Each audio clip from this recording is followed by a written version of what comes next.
Hey, party people, it's Jaime. Producing our podcast, Confessions of a Creative Director, is one of the most rewarding and fulfilling projects of my life. I can't believe I get to meet and talk to some of the most successful and influential creative directors from around the world. I'm thrilled by all the support and encouragement I receive from listeners everywhere.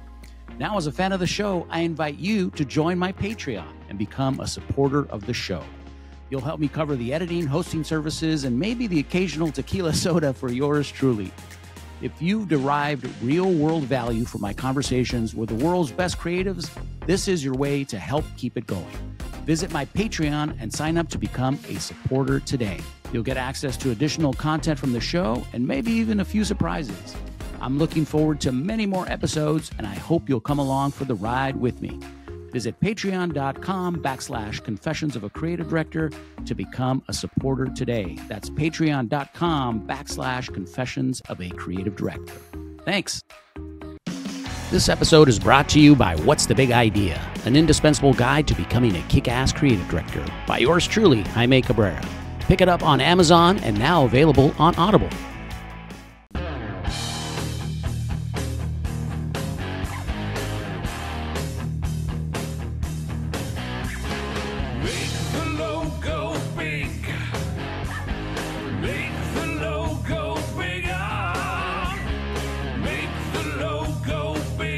Hey everybody, welcome back to the podcast, Confessions of a Creative Director, the original podcast made by a creative director for creative directors, for aspiring creative directors, for creatives of all types looking to up their game by learning from the world's best.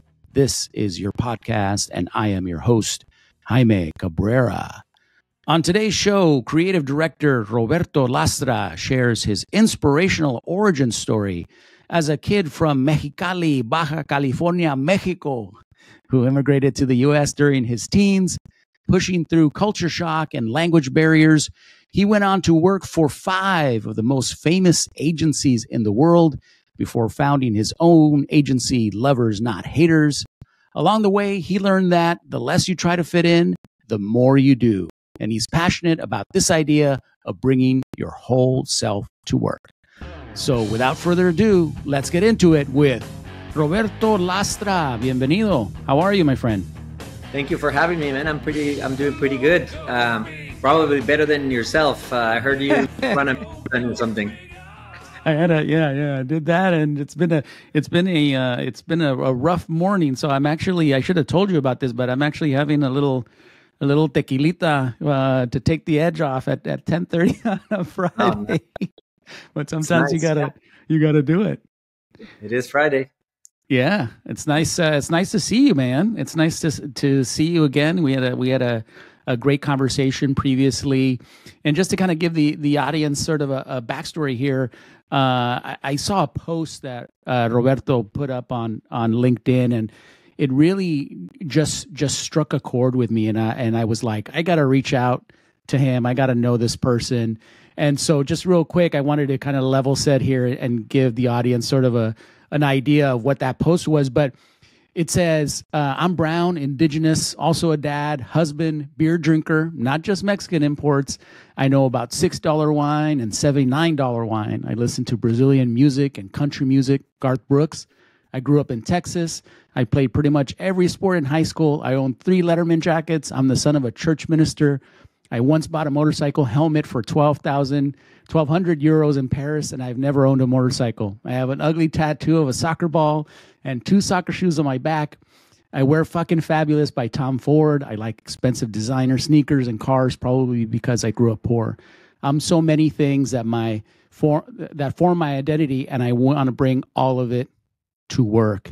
And I think that just really struck a chord with me because I'm Mexican American. We share that, but just this idea of we're so much more complex. We're so much more than what may be on the surface. And it just struck a chord with me. And I'm like, I got to reach out to him to talk more about this, to just kind of get a sense of who this person is.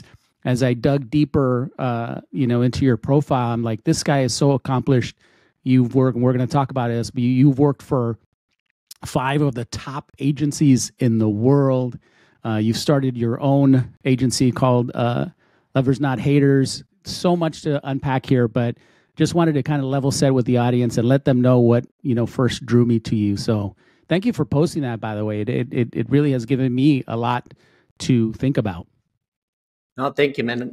Thank you for your kind words. And honestly, I think of a lot of us, especially when we come from, backgrounds like yours and mine, we've been forced, a lot of times to choose, right, between one side or the other, when in reality, we're a combination of both. And what's funny is that our industry is kind of designed like that. So we can get more into that, but, it's pretty fragmented too, so you have the two sides.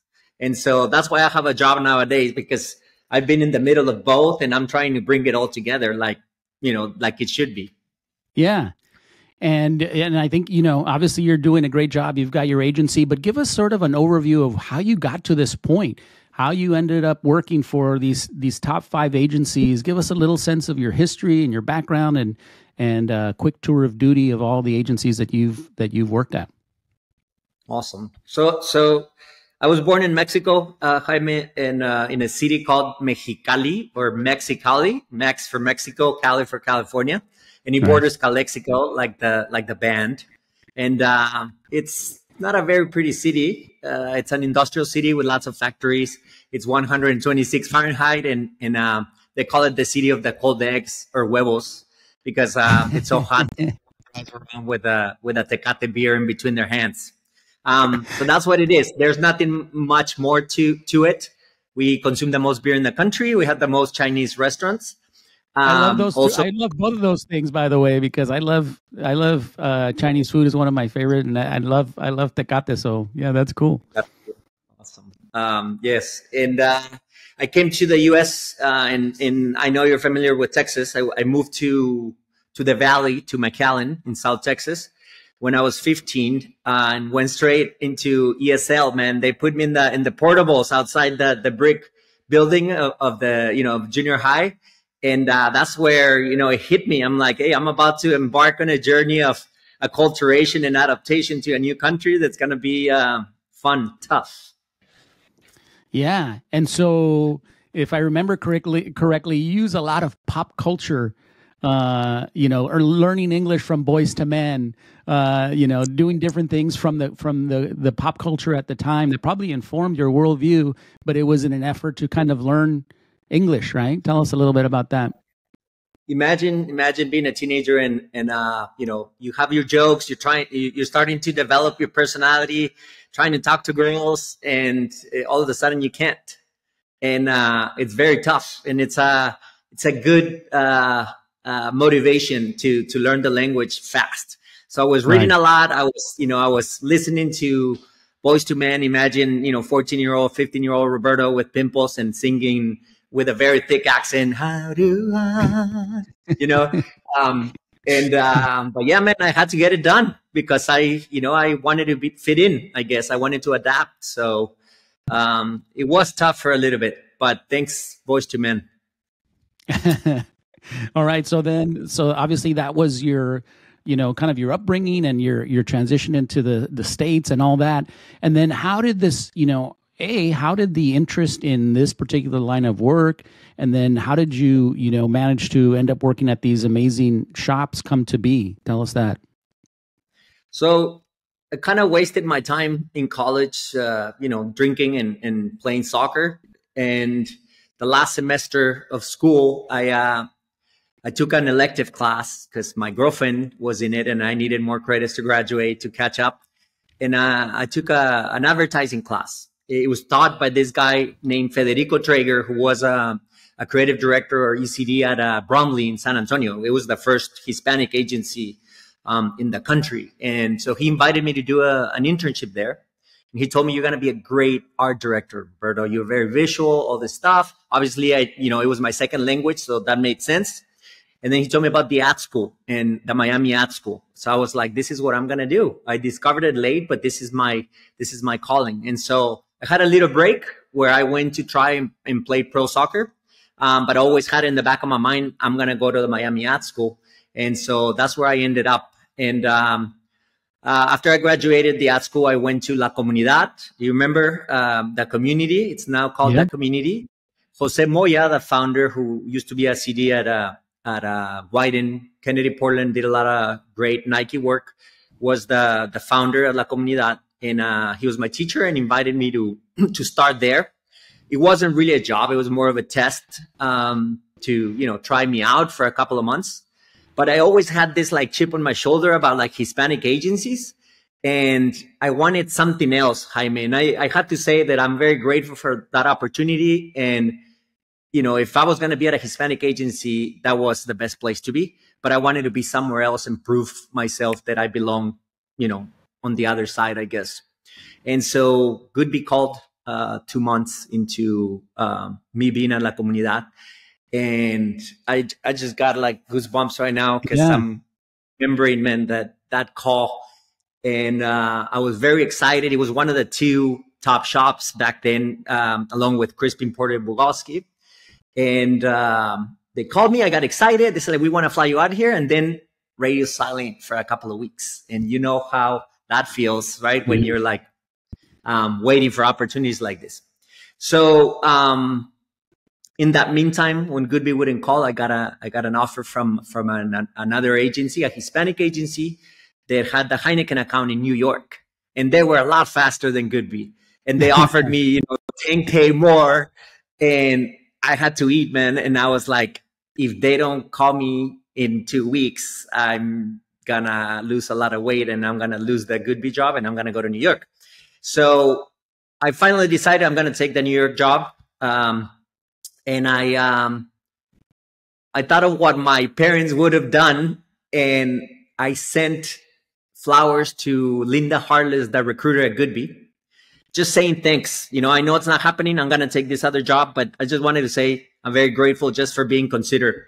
And she called me the next day and said, you're going to think it was the flowers, but I finally got Jamie Barrett to, pick up a call from me. He's on a shoot, and we're flying you out. So I went to Goodby. That was my first real job. It was stacked with talent, a lot of people to learn from, to copy. And that was my first real job. And let me know if I'm talking too much or you want me to continue with my journey in weird.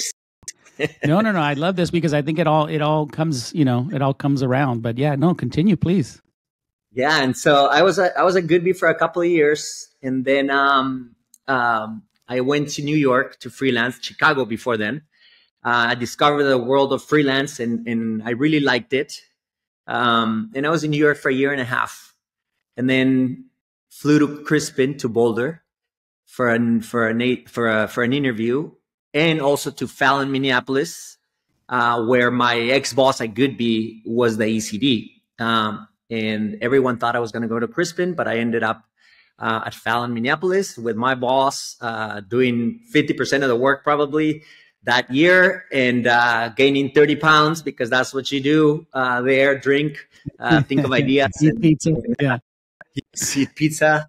And I was there for, another year and a half, went back to New York, freelanced, declined a job as an ECD at a multicultural agency. Again, that chip on my shoulder, I wasn't ready for it. And I took a job at Crispin Porter for, getting paid 3 less times, but knowing that this was an investment in my career, knowing that I was going to do great work, and that, the money and the opportunities would come later, because I was picking the right places. Then the last job I ever took was at Chai Day LA. They offered me my dream job as a global creative director on Gatorade. It was a couple of years before the 2014 World Cup in Brazil. Mexico drinks the most Gatorade too, after the US. And so, they were going to globalize the brand through soccer. And so I went, and I quit a week later because it was a mess and it was political. And I was like, I don't want this. This is not who I am. I'm going back to New York. And so I never took a full-time job again. Wow. That's amazing. I mean, how inspiring for anybody who is like you and I, right? That came from humble beginnings to hear this amazing story, right? And as you were saying the goosebumps thing, I was getting goosebumps, and I wasn't even the one waiting for those calls. I mean, how inspirational that that you've been able to do all those things. So anybody listening that identifies with you, it is possible, right? Si se puede, kind of thing. And another thing that I saw you talk about that also caught my eye, and I'm like, we got to focus, we got to break this down a little bit more, is this idea of the less you try to fit in, the more you do, right? Which is kind of counterintuitive, right? I think you probably had a little bit of this as you were coming up. You kind of think like, well, I gotta kind of modify who I am to sort of fit this new world that I'm in. But to your point of view, it's the opposite, right? The more that you bring your whole self to an experience, the more you're actually going to fit in, if I understand your thinking. But let's break that down if you don't mind, because I think it's important to hear. It's important, for me to hear, because I know that certainly coming up, there's been times where, it's this kind of idea of code switching, right? It's like, well, who am I? Who am I, right? Mm-hmm. I gotta shift my, who I am a little bit, or maybe I need to go full one way or the other, right? And it can kind of mess with your head a little bit. So why don't you help break this down for us? Yeah, for sure. And I know, we have to be honest here and admit that it sounds really good to say that less you try to fit in, the more you do, and just come here and give the advice, be yourself, embrace who you are. But I think, that's the culmination of a long journey and a long search for someone's identity, right? We've all gone through a lot of things in that search, right? For who we are. So, I mean, we didn't all come here from another country or had to adapt to a new culture, but we've all tried to, find our place in the school cafeteria. And I say that because it's like a high school movie going through my head right now, right? Like, where do I belong, right? With these guys here or with these guys here. So, yeah, I mean, I think it means be you. Jaime, in the simplest way. But again, behind that, you have to try to be a lot of things, right? So that you can come to that conclusion. That's not what I am. That's not who I am. And a little by little, get to that place where you are 100% sure of who you are, and you embrace, your identity and all the dimensions that make this identity, if that makes any sense. So, yeah, it's about being you. It's about being happy with who you are. I'm at that point in my life where, I like who I am, but I didn't like myself for a long time.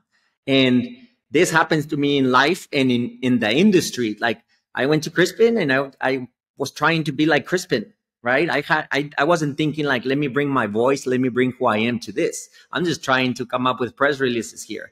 And if I went to White and I was trying to write their manifestos like they did, but I was not bringing any of me to the work. And so, the less you try to fit in, the more you do. It's just like, as soon as you embrace who you are and you start loving the things that make you you, it's when you become that powerful person that can tell better stories, and be better at your job.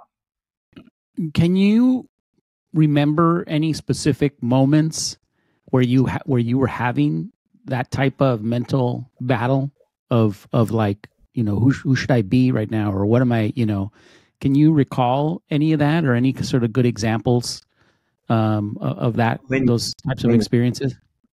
So many, because my whole life has been about that, right?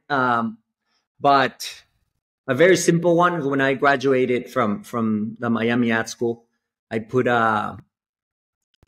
a picture of myself with the luchador mask for my cover. Remember, it was when the books were all print ads, and we went to Kinko's and spent all night there trying to print them and spending all our money.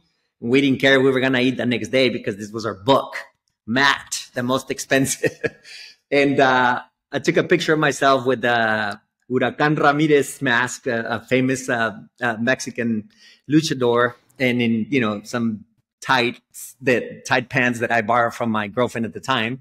And I put the picture, And when I showed the work to Pipa Cycrest, actually, and was the Ron Cycrest's wife, the founders of the ad school, she's like, if you put that cover, people are gonna think that you want to work in a Hispanic agency. Now, I don't know if this is right or wrong, but I was like, okay, well, that's kind of who I am, but that's not kind of what I want. And then the work inside the book didn't reflect, what was outside also. So I was in the middle of both, right? Like trying to embrace some of the things that I was, but I also wanted to be something else. So I can give you. So what did you do? What did you do? Did you change one or the other? Did you change the work, or did you change the cover, or what? What did you decide to do, if you remember?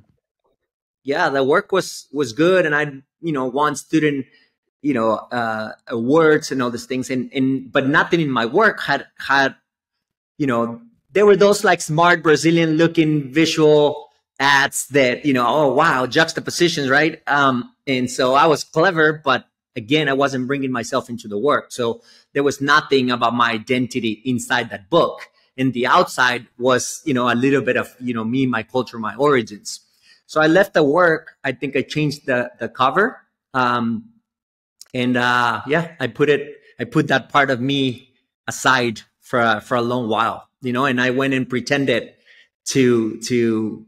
or try to be, like the place where I was at, whether it was an industry or a city or, a relationship is tough. Right. What's one experience? Tell me one. I mean, I think mine are probably, not as, maybe not as dramatic as that, but, having to, I've never changed my name, right? I've never said I'm Jamie or anything like that. But if I'm being honest, right, I'm Jaime. I'm not Jaime. I don't go by Cabrera. I go by Cabrera, right? So I think those little subtle things, have been kind of where I am, where it's just those little subtle things, probably didn't mention as much about, where I grew up or where I'm from, as opposed to, I went to the University of Texas, right?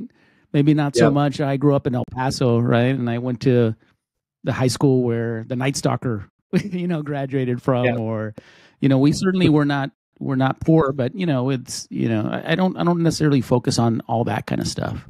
So I think probably there were a little bit less, but nonetheless, still kind of, interesting. Or I've had, people tell me, former bosses and stuff. It's like, it's the, you gotta keep the Latino passion in check, right? You're getting too fired up, stuff like that, and going like, taking that to heart and going, man, maybe that's true. Like little things like that, I don't know if you call them, not microaggressions, but little micro things that you're like, where am I? Even the whole code switching thing, like at the beginning of this call, right? I like was able to switch into the more hardcore Spanish, right?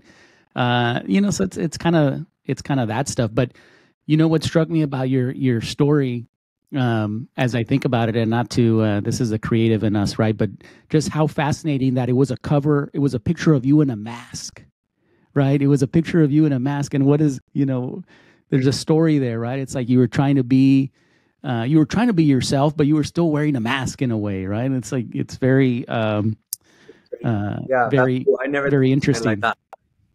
I'm gonna have to look into that because that's interesting. Like, I didn't completely know, who I was, but then I was trying to be, something else, and I was just all over the place and trying to find, my true identity. But definitely the mask thing is like, it's a big metaphor, there's a metaphor. Yeah, it's interesting. And when you think about, when you're telling that story and the woman from the ad school that kind of pointed that out, right?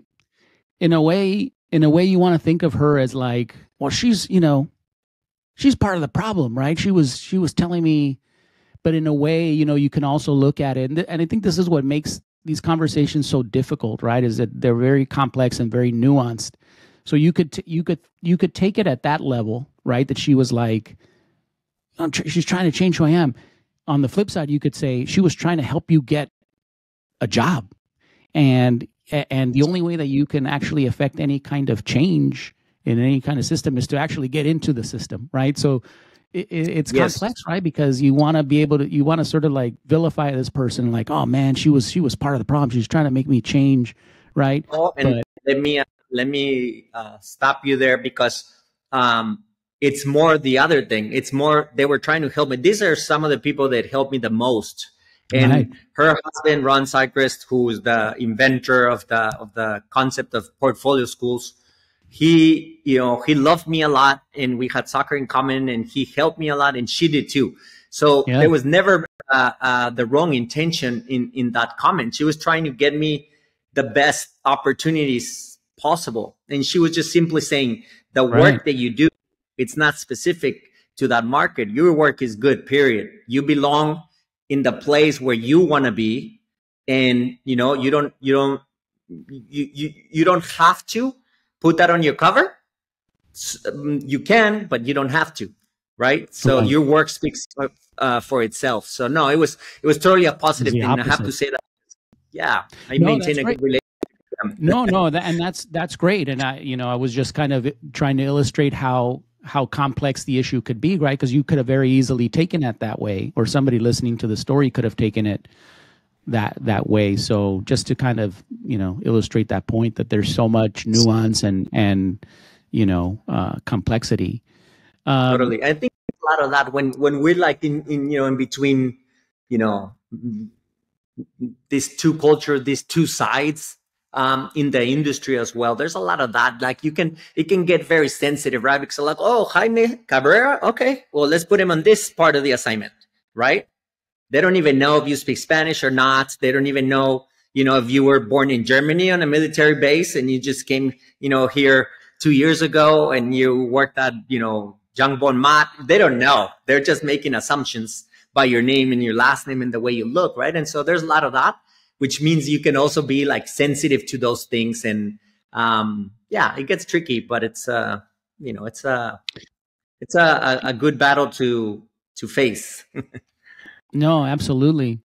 And that kind of touches a little bit on something that we talked about in our previous conversations, right? And it's probably a topic for a whole other conversation, but that kind of like not knowing, right? Sometimes it starts to form a little chip on your shoulder, right? Where you're trying to, prove something one way or the other. So I mean, it definitely has some effects, some kind of like mental effects. But Yep. um, so tell me, when do you think that you felt like you understood it? Like when do you think that you finally cracked the code and you went like, I don't have to do any of these other things except sort of be who I am? When do you think that happened, and was there any kind of story that brought that about?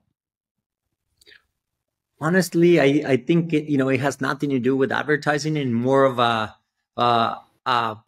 personal fulfillment issue. I think that I started embracing more, my culture and who I am, and started looking at it as like as a cool thing. When I started being more happy with my life, with found my wife, I had my kids, and I started like looking outside of what was consuming me all the time and what I was really passionate about in trying to be successful about, right? But advertising was taking certain things away from me that I didn't care about.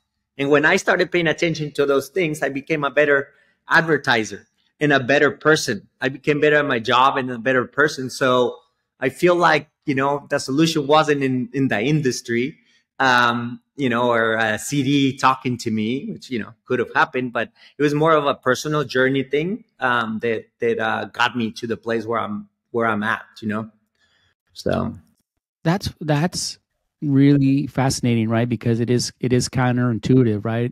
where you sort of let go of some of those expectations and those things that go into your career and focus more on the personal, which then comes around full circle and helps you be better at the professional side, right? It's almost like you detach and then you focus on yourself, and then you become better probably at everything, right? That's really interesting.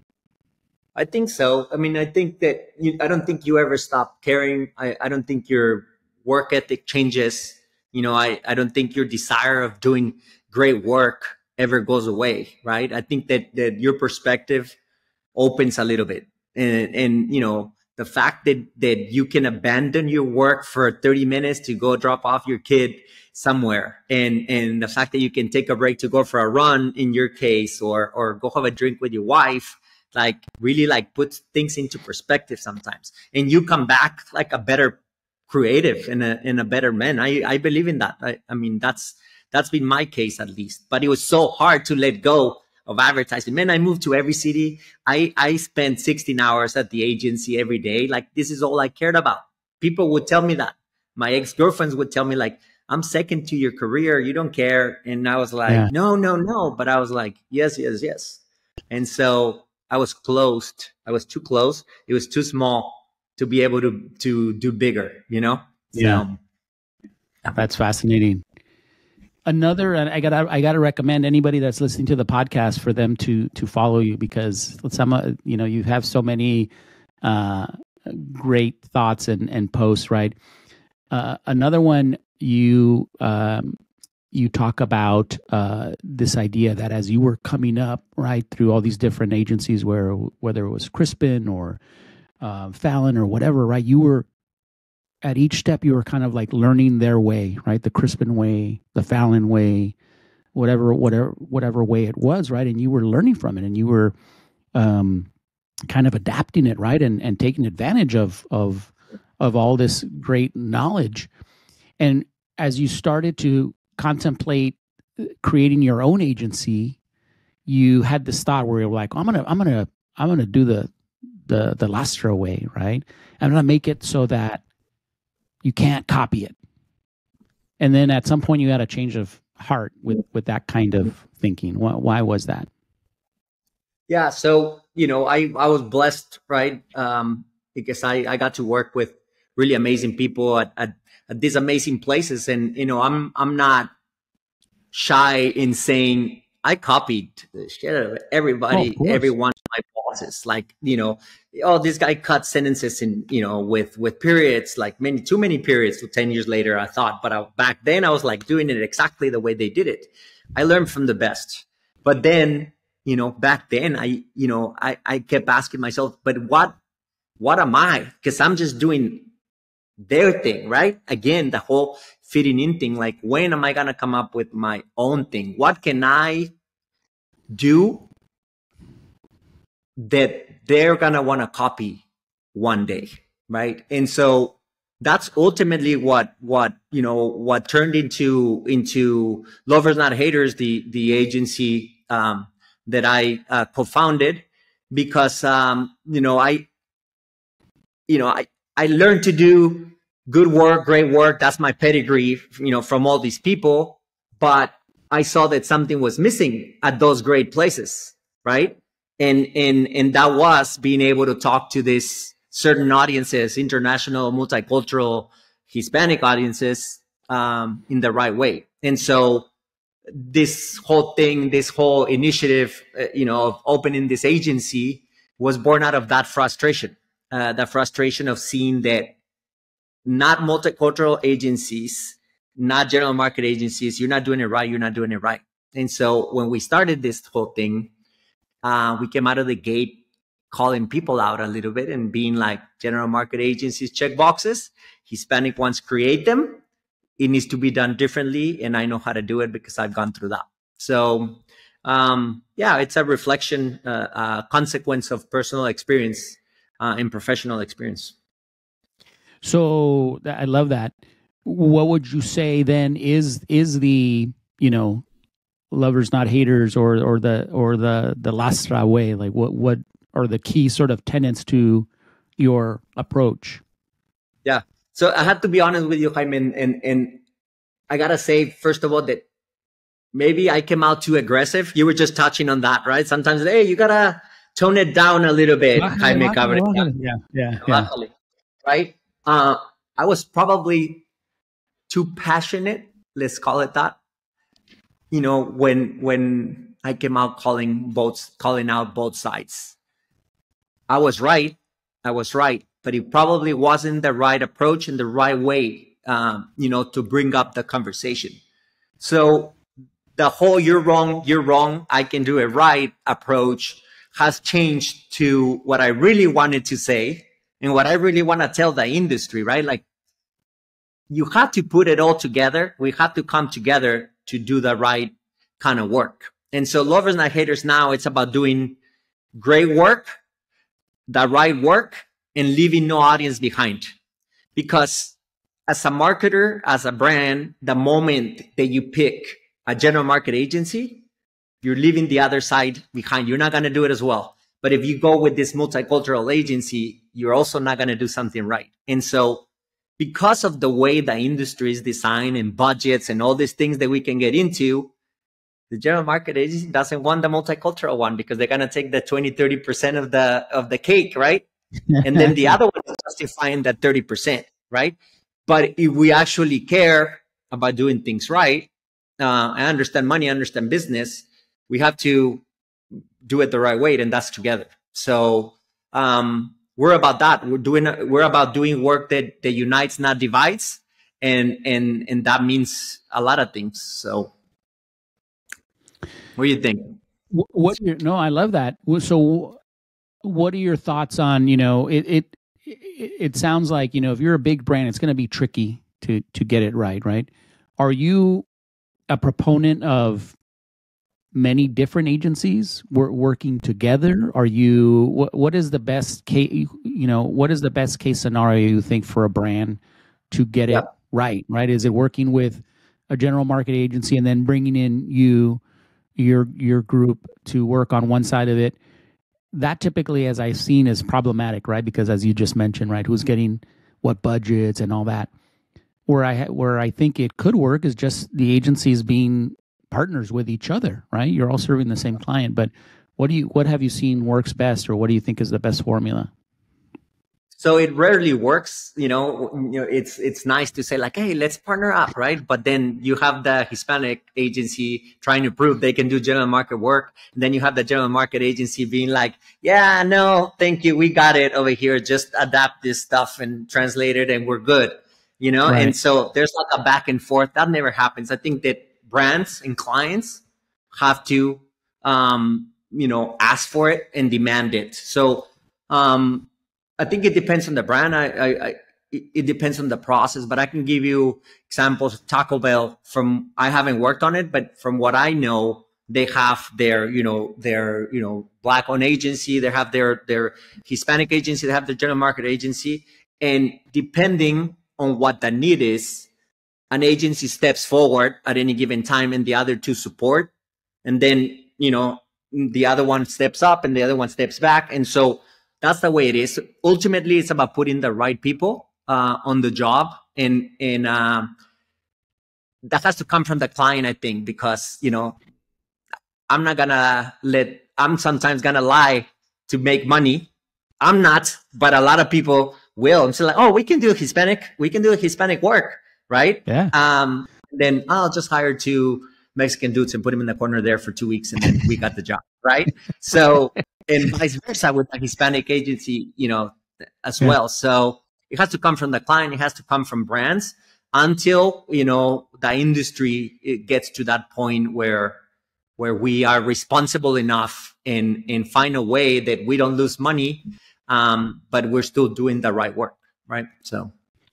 Yeah, and it is. I can imagine that it can get frustrating, right? And I think that it probably is more kind of incumbent on the brands to be like, okay, who's taking the lead on this, right?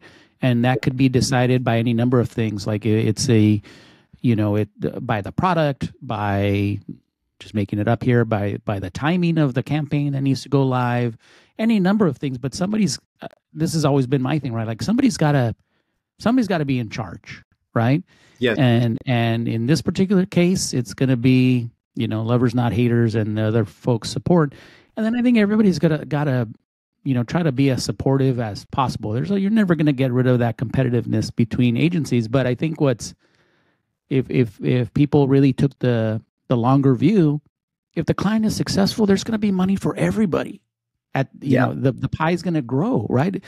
Conversely, if everybody is infighting and then the work ends up not being that great, then what's the point? You're not going to get budgets later down the road anyway. But yeah, I've always been a proponent of like, okay, who's leading this?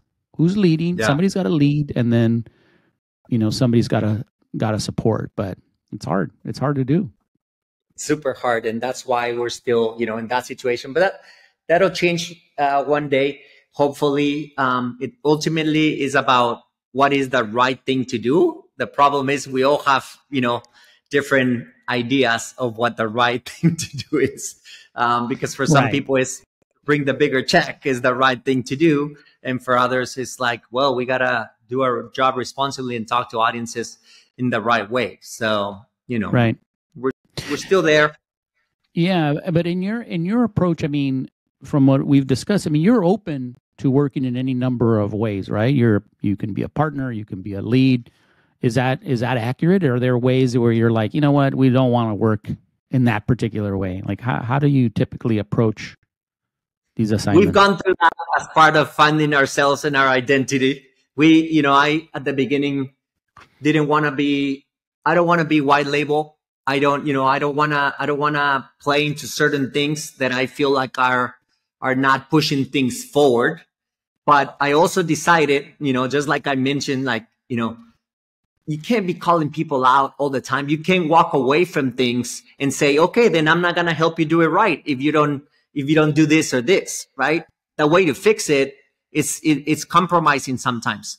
Not compromising your values, not compromising your integrity or the way that you do things, but we have to understand that it's a process and it's a transition.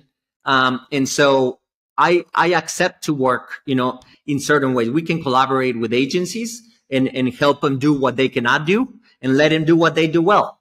We do the same with brands. And even I freelance when I have time, because I love doing what I do. And if you call me with, I don't know, a soccer assignment, a beer assignment or whatever, something that I think it's fun, I go and help you because I can bring the right way of doing things and speaking to these specific audiences into your agency. You're calling me because of that.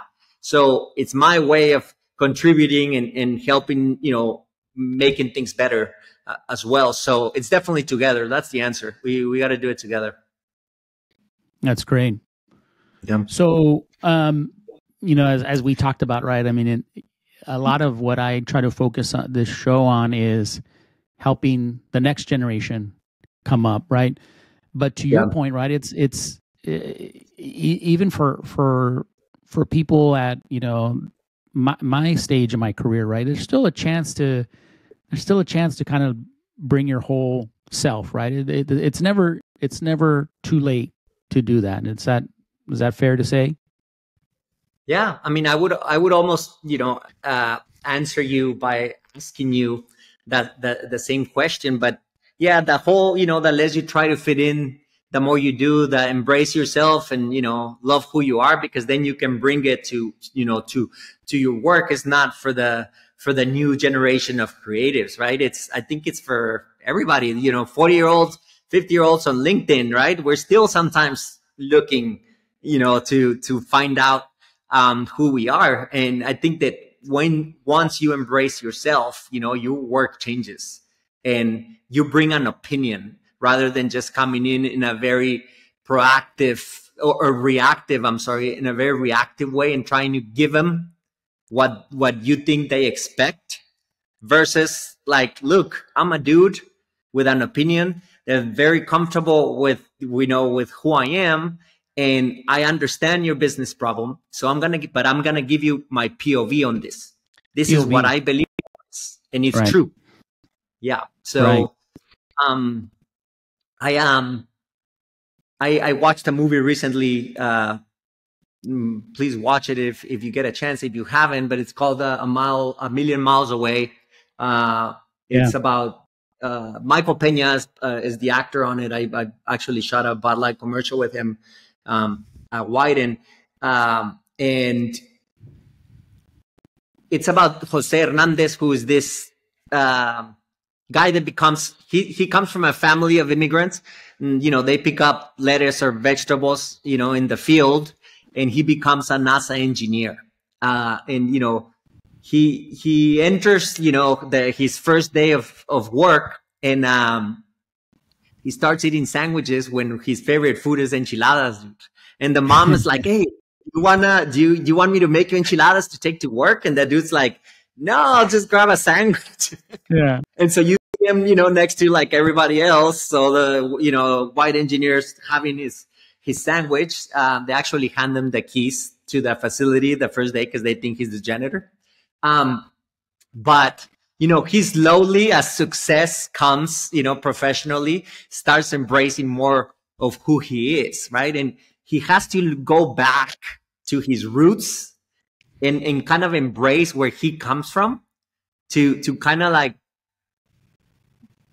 finally, land in a place where he's happy with who he is, right? And it ends up being about resilience because he applies 12 years in a row to get into the space program. So you can like train, as an astronaut and go to space. And he makes it in the 12th year, right? And where did that come from? From his parents, right? And so, it's about that. It's like you finally get into a place where you know your brand, you know who you are, and you know the things that make you you and make you strong. So I had to mention that because I think it's very funny, I related to that a lot. I think it's bring your enchiladas to work, man. Like, it's basically that. And what's funny is when you really think about it, right? The flip side is that the other people are likely thinking like, man, I want those fucking enchiladas, right?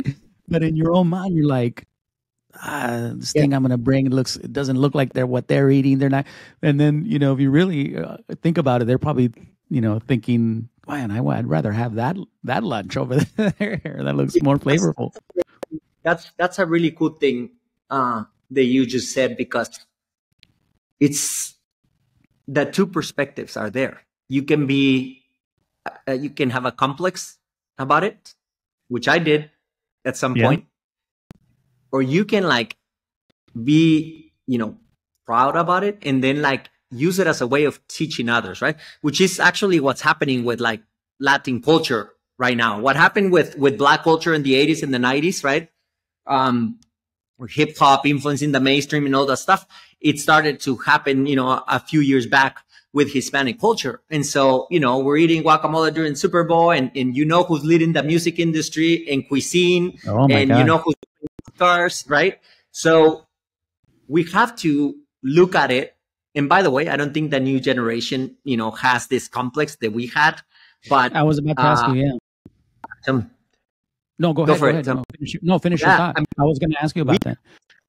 We had this complex, and I don't want to bring this up because whatever. But today, where I'm at and where the new generation is at, it's like we're influencing the mainstream.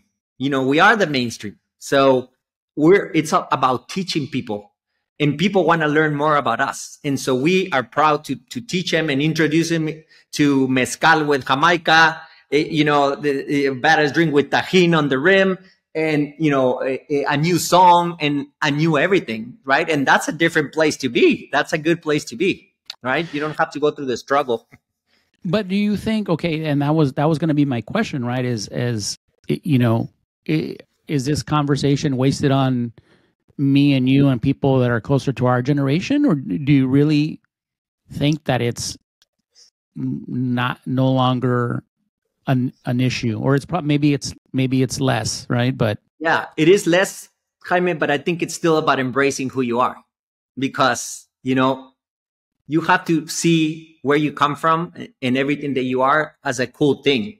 I don't know if I did it for myself or I did it for the industry or both, but I actually registered the term Hispanic legally. It's a registered mark, and hip Hispanic is, you know, when Latin culture influences pop culture, right? And it was a way for me, because before then, if I would get a Hispanic brief, I would be like, ah, man, now here we go, abuelitas, piñatas, families together at the dentist, and everywhere they go, and, you know, all those things that you and I know about. But instead, hip Hispanic is like, I'm cool. And the music I listen to is cool. And what I drink, wear, and watch is freaking cool. And I'm going to bring you into my party and my culture, because this is the cool culture. And that puts you in a different place as a creative and as a person, right? Because it's like, you're proud of it, and you feel like you're bringing something and everyone wants some of it. Yeah. Versus the other, you know? Yeah, I'd be real interested, you know, to be a fly on the wall, right? When as these younger generation of Hispanic kids or anybody from a different culture is interviewing, right? Is that really the case? I mean, I hope it is. You still get, I mean, I think just like culturally, right? You're still, I remember this happened a few months ago, right? Where I think Bad Bunny was on some award show or something. And when they got to his part, it said like other language, singing another language or something like that. And there was a bunch of blowback about that. Right. So even though you make, you know, progress, right? There's still like those little things that the people that are controlling the broadcast still haven't gotten the memo yet, right? That it would have been important for somebody to fix that. So, well, I do think there's probably been a lot of progress. I imagine there's still work to be done, I think, right? Totally. I mean, we have long ways to go, and we can get mad about it, right? And we can come back and you know, get mad at people and oh, you don't know, and you're being culturally insensitive and all this stuff. Or we can like do it with love and kind of like teach and you know, and help them, you know, understand a little bit more, you know, when it has an intention behind it, and when, you know, when it's like good ignorance, all good ignorance is they just don't know, right? So, but yeah, there's plenty of work to do. There's, you know, plenty of a transition that is yet to happen. But I believe that it is happening. And when we talk about the vision for my agency, for Lovers Not Haters, I tell people like, in a few years, we're gonna not talk about inclusion, and we're not gonna talk about the right approach like it's on our website, right? Because there's not gonna be a need to anymore, and it might kind of be like too much of a dream or super positive, but I believe it's gonna happen. Otherwise, why do I do what I'm doing, right? I gotta fix it day by day, and you know, I gotta believe that that something's gonna come out of it, out of what we're doing. So yeah, we'll stop talking about all that stuff one day. Well, so if you had to make a bet, are we talking 10 years? Are we talking 20 years? What is your best guess?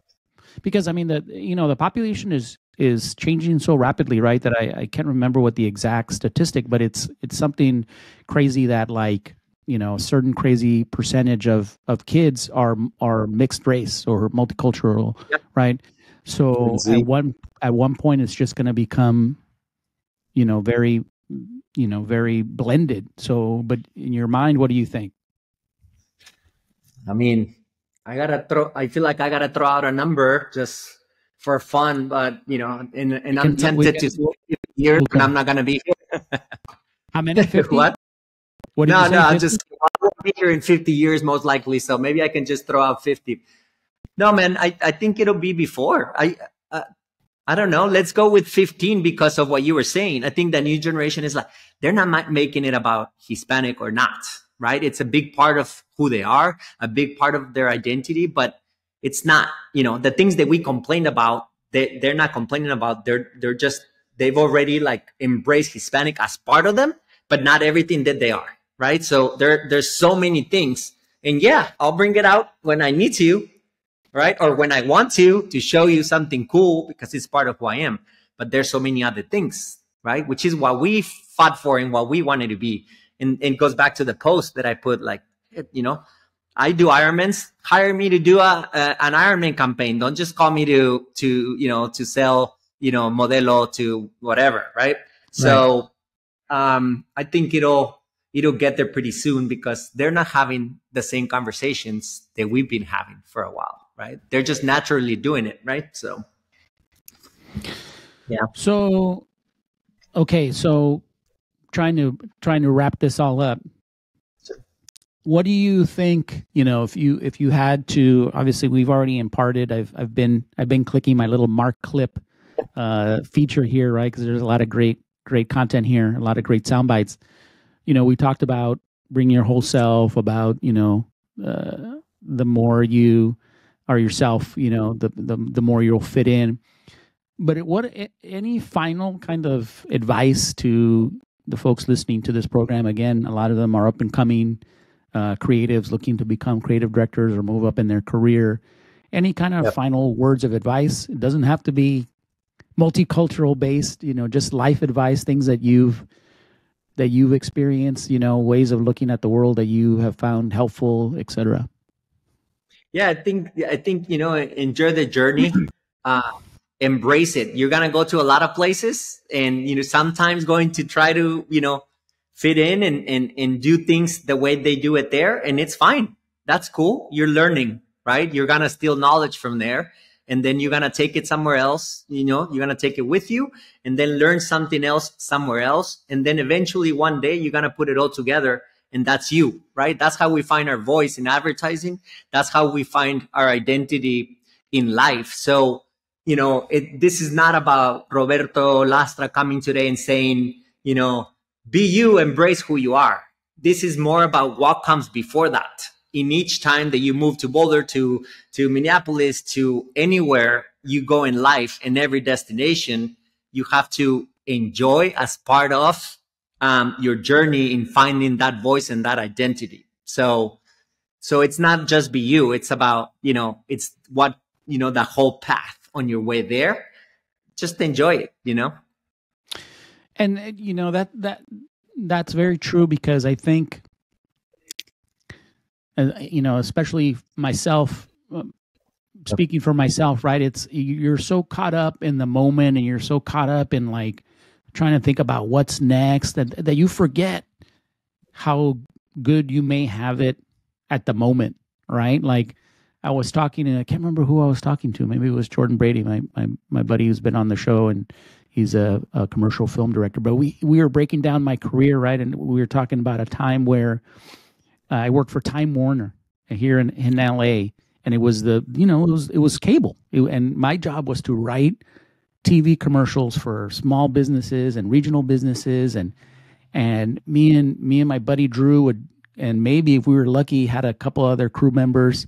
Sometimes it was just me and him, right? And we were going out and we were shooting these. Well, I was writing these spots, and we were going out and shooting them, and I was directing them. And sometimes we bring in some talent, and we were trying to do like national level work on a shoestring budget, right? And at the time, I was like, man, this sucks. I want to go and work for the big clients, right, with big budgets and all that. And he reminded me, and he was like, that sounds awesome. Did you realize like how good you had it, that you were fully in control, and you could, there wasn't 10 layers of people looking at your script, and you were working directly with the client, and you were going out and you were making stuff on a weekly basis? Do you realize like how cool that is? And when you're in it, you don't realize that, right? You're just like, okay, shit, I've been here, whatever, like what's next? And you forget, how do you, Yes. I guess so if people are listening, it's like, just take a moment to look around and go like, okay, I'm getting, you're junior, right? But it's like, wow, I'm getting to sit in on this meeting probably, pretty early in my career, as opposed to some other, I don't know, whatever it is, look around, because you're probably getting some pretty cool opportunities that you may not be realizing. I think that's a great thing. I think that's great advice. And I'm supposed to give the advice here, but I love what you just said. For young guys, sometimes we're looking to the next thing, right?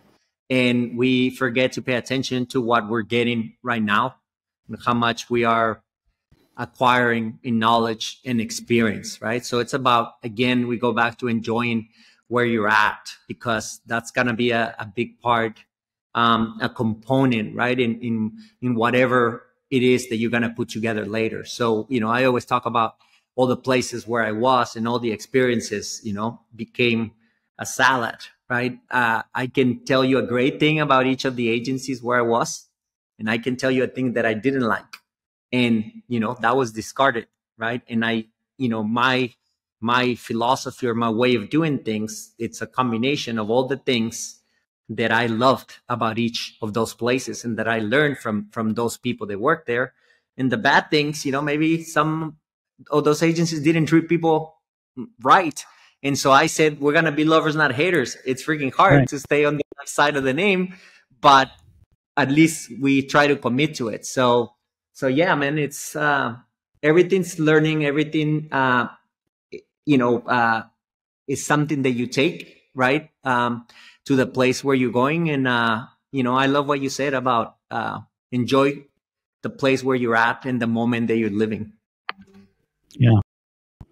Well, I'm super grateful that you and I connected and that we are, are forming a friendship here. And I look forward to keeping in touch with you. I feel like we could probably talk for another 2 hours. I'd love to, maybe another time talk about just more of your story and, talk about what your big plans are. But, I obviously wish you continued success with your agency. I encourage people to follow you on LinkedIn because you post a lot of great content, a lot of inspirational content. And, I'm just super grateful that we connected. Thank you so much. Next time, hopefully I get to ask questions because I don't like podcasts because I have to answer questions, but I have a lot of, I have a lot of questions myself, and, you have a interesting, background as well. And I wish I could have asked more questions, but, we'll continue having more conversations. And I really appreciate you having me here, Jaime. No, thank you, man. I appreciate it. And we'll have to drink some tecates at some point. But sure. Yeah, I appreciate it. And I wish you continued success, and we'll talk to you soon. Thank you, sir. Buy the book. You're not going to mention the book? My book? I gotta send you a copy. I want to get you see what you think, right? Because I don't want to presume that you'll like it, but I'm gonna send you. I'll send you a copy. It's right here. It's right here. And you'll definitely be in the next version because I have great quotes and great nuggets here from the people that have been on the show. So I'm looking to hopefully do version 2 at some point, either later this year or next year. But yeah, man, thank you, and let's keep in touch. And salud. Yeah, you can count on me, and thank you because of what you're doing for young creatives. It's a very noble, mission, undertaking that you're being, taking part in. So I really appreciate it. Thank you. That means a lot to me. Okay, thank you, Roberto. Okay, we'll talk soon. Take care. And there you have it, folks. Another episode of Confessions of a Creative Director in the books. Thanks to my very special guest and new friend, Roberto Lastra. Thank you for sharing that very important lesson with us. The less you try to fit in, the more you do, and about bringing your whole self to work. I think it's a message a lot of us need to hear. So thank you for sharing that with us. Hey, everybody, if you want to become a supporter of this fine program, visit my Patreon page. That's patreon.com/confessions of a creative director, and become a supporter today. I'm going to upload some additional content from the show, maybe a few surprises, and you'll help ensure that we continue to do more episodes of this podcast with amazing creative directors from all over the world. All right, that's going to do it for today. Until next time, peace, love, and creativity. See ya.